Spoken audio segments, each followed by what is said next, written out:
किसी ने बड़े कमाल की बात कही है कि जीवन में दूसरों की शिकायत करने से बेहतर है कि खुद को बदल लीजिए, क्योंकि पूरी दुनिया में कारपेट बिछाने से अच्छा है कि आप खुद अपने पैरों में चप्पल पहन लें। नमस्ते दोस्तों, मैं हूं आरजे कार्तिक। एक बड़ी छोटी सी कहानी एक मिडिल क्लास परिवार की, जिनका सपना था कि उनके घर में एक दिन कार आ जाए। बच्चे पापा से जिद करते थे कि पापा बस कार खरीद लीजिए। पिताजी एक प्राइवेट कंपनी में नौकरी करते थे, उतना पैसा जमा नहीं कर पा रहे थे कि कार खरीद लें।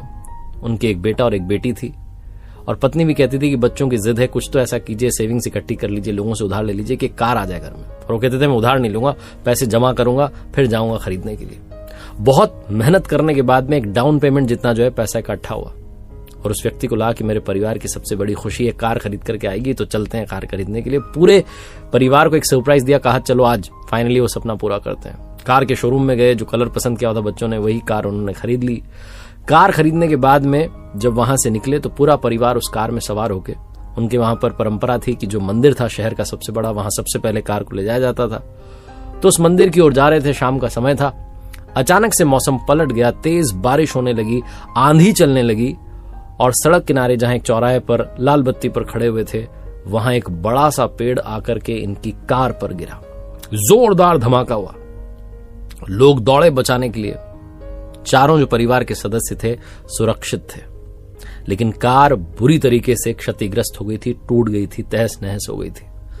जितने लोग आसपास खड़े थे सब कहने लगे क्या कार खरीद ली है, कितने खराब मुहूर्त में खरीद के लाया हो, ये वो कह रहे थे। इन चारों को हल्की चोटें थी, तो इनको ले जाया गया अस्पताल में, ठीक हुए।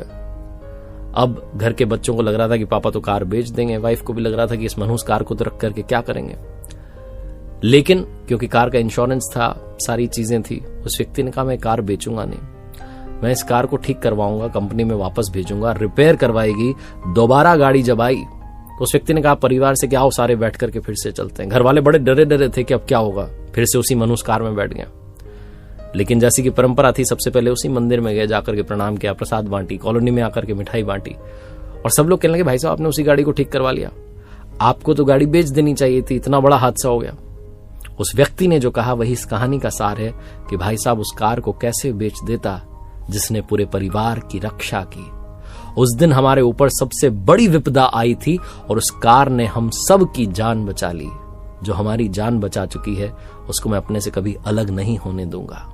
बहुत छोटी सी कहानी जो बताती है कि जीवन में सारा खेल नजरिए का है। अगर आप सोचते रहे कि सब मनहूस हो रहा है, सब खराब हो रहा है, तो खराब ही होता चला जाएगा।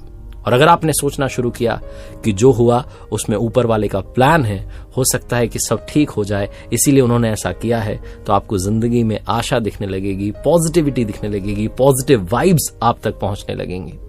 एक बार फिर से वही बात जो अक्सर आपसे कहता हूं, कर दिखाओ कुछ ऐसा कि दुनिया करना चाहे आपके जैसा। देखते रहिए हर सोमवार सुबह 9:30 बजे मेरे क्या हो गया भाई, देखते रहिए हर सोमवार सुबह 9:30 बजे मेरे साथ एक नई कहानी, हर शुक्रवार सुबह 9:30 बजे लर्निंग सीरीज का एक नया वीडियो।